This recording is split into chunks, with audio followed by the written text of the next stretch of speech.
Next one would be, in your opinion, what are the key advantages and disadvantages of being a new personal trainer entering the industry? It's tough for a new trainer. And my path was a little bit different. I didn't go through a commercial gym or anything. I've sort of been involved with teams, and then I have my own private space. So it'd be hard for me to speak on that. But I have spoke to PTs who have been early on in their career, and that whole rent situation in a commercial gym sounds like a nightmare. Like having to essentially work for free to pay off what you're going to do, especially as a we're talking about disadvantage here. You're just giving up time. You're getting experience, but you're not getting paid for it. All your work is just going straight into back into the pocket of the people who you're renting it from, which I just find incredibly hard. I'd find that incredibly hard at the start. Most coaches don't have a lot of clients from the beginning, so like building up a base when you're not making any money. That's why there's such a high turnover. I remember hearing a stat that was like one in, one out every year. The number of PTs have stayed the same for years because the amount that enter it are the same amount who leave it at the end of that year. It's Wow. hard. It's like real estate agents. I feel Mm, yeah. they're always starting and then leaving.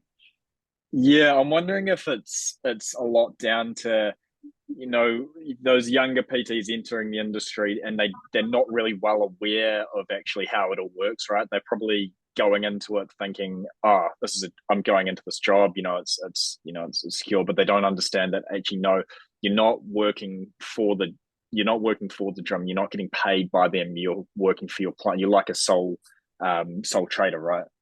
It's like rent a chair in a barber shop. Like Mm, you got it's all on you, and you are bringing the money in. And if you're not bringing money in, then you're working for free at like at a mm, City Fitness or without at another big gym like that.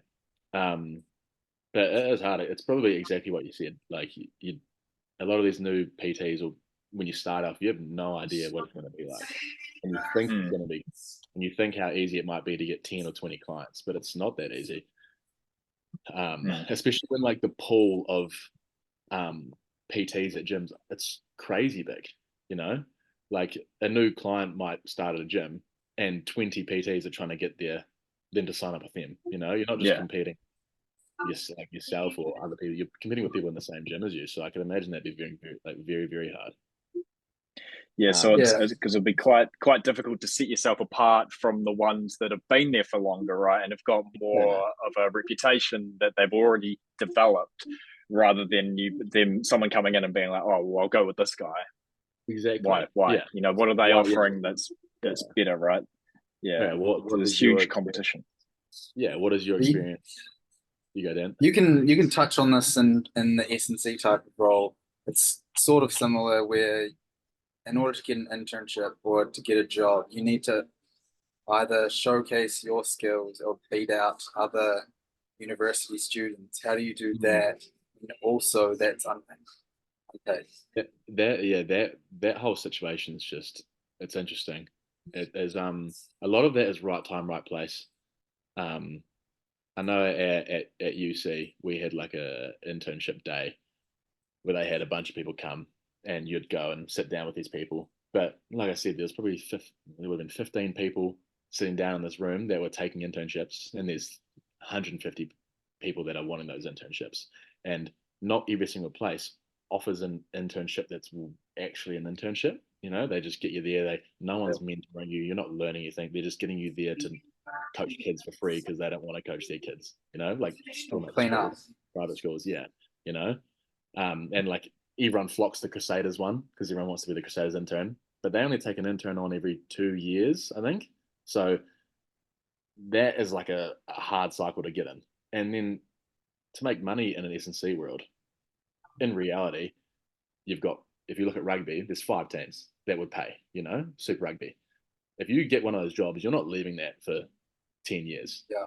That's Mm. locked in. There's no turnover in that. So there's 150 people every year that sign up for a sports coaching degree or maybe leave, and they all leave with the hopes that there'll be an S&C of a professional team.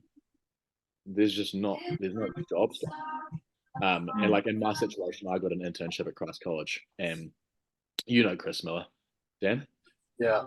Great guy, and he helped so Yeah. much with my development in my internship year. And then at the end of that year, he was literally just like, "I need an extra hand in here. Like, are you stay on? Like, we'll give you like we'll pay you, stay on." And that was like the best situation I could have been in because when I left uni, I had no idea what I wanted to do, well, no idea where to go. Like I was going to do another internship outside of uni, once I'd finished. So that would have just been a nightmare. So I was very thankful for that, and I've been there since 2020 now. So it's my fourth year there. That's epic. Yeah. Do you think that since there's so many people trying to go for internships, do you think that saturates then the personal training market because they go, well, now I can't get an internship as an S&C. Do I try personal training for a little bit? They don't know how to run a business or they don't know how to do things like taxes and things of that nature. And then they go, oh shit, what's happening? 100%. Well, that's exactly what I did. Like I had the role at college, but that was only a couple hours a week. So we had that turned our garage into a gym, and then I started coaching out of there. And then that was like the idea of it is great. You think, yeah, easy as that'll work perfectly. And then you run into this issue where you've got to run everything yourself. You've got to do your taxes, or you could hire someone else, but you're not when you're making no money. You got to do your own taxes. You've got to do all your social media stuff. You've got to coach. You've got to follow people up. You're wearing every single hat in the business just to get what other people get at a big gym, or even if you're at a big gym, you have to do that work yourself. Like it is tough, and the amount of fucking like late payments we had to make to IRD because I missed tax one time, and like all these things I had no idea about. They don't teach you that in uni. Like no one teaches you how to do that stuff when you're in that S&C world. But all those S&C fellas and chicks when they leave will end up coaching individuals in a PT capacity. It's just how it is. I don't think I've seen anyone that's left that wants to do that hasn't ended up taking on individual clients at some point. So there is I guess a gap in what they're teaching you versus what you're going to actually have to apply, if you know what I mean. But yeah, it does make it. What was your question again? It does make it hard for Saturates the market. saturation of the market. Yeah, massively. Because I mean, there's enough people going through uni to do it, but there's also an insane amount that do those like 6 month PT courses, and there's like an NZIS, and there's all these other things. Like it's not just the ones coming out of uni; it is saturated. Every man and their dog wants to be a PT because everyone thinks it's an easy way to make money.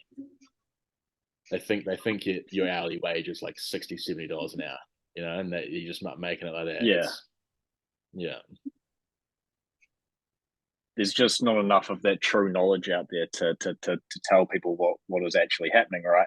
I mean, they probably, people go to the gym and get buff and get into that spirit of, oh, this is easy. I could do this with someone else. I could train someone to be like this. Oh, that seems like an easy job.